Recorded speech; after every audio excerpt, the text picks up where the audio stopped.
were found dead, covered in blood and almost rotting to the point where their bodies were full of maggots.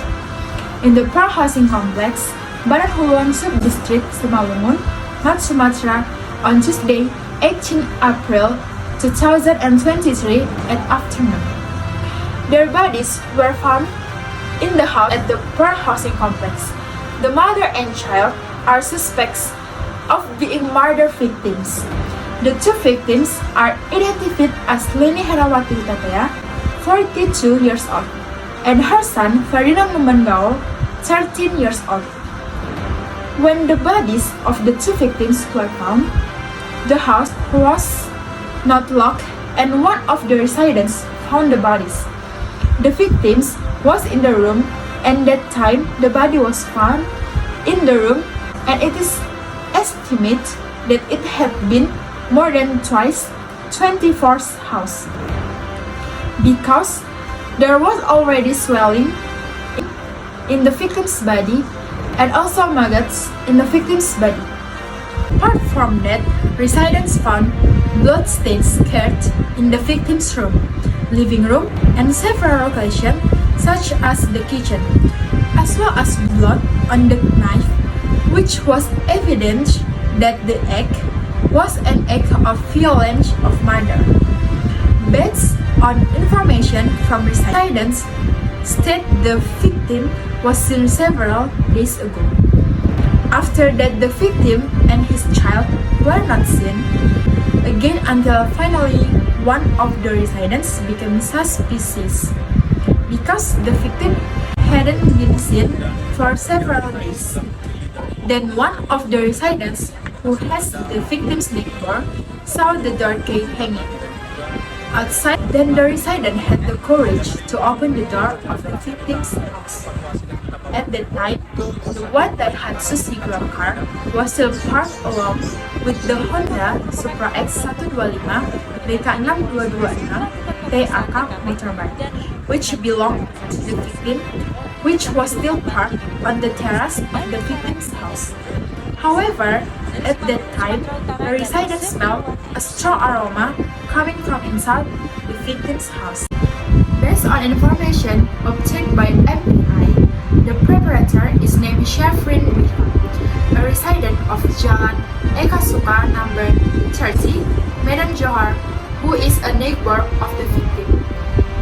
The perpetrator was arrested in the Medan Johar subdistrict area in the city of Medan, is a neighbor of the victim.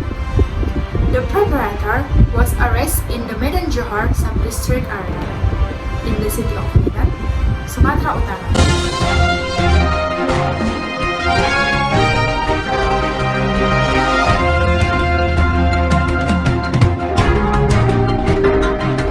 How did you feel when you found out about the victim condition?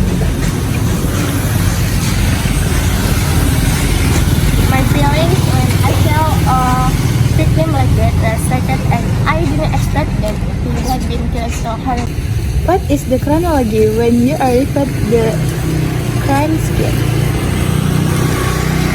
At the time, the bed was closed but not locked. I looked at the house key hanging on the open door, and I checked the area when I opened the door. Apparently, there were traces of blood and the living room floor.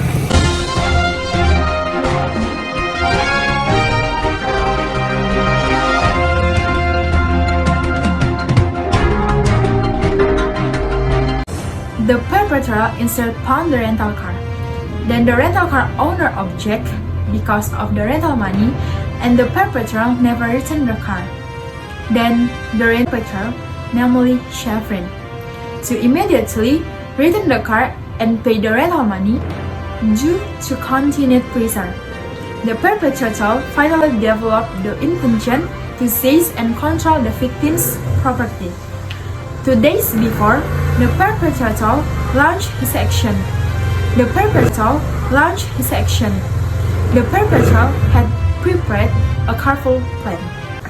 At the time, I was pressured because I rented my friend's car for 3 months. After that, I didn't return the money to my friend, and instead impounded the car because every day I was pressured.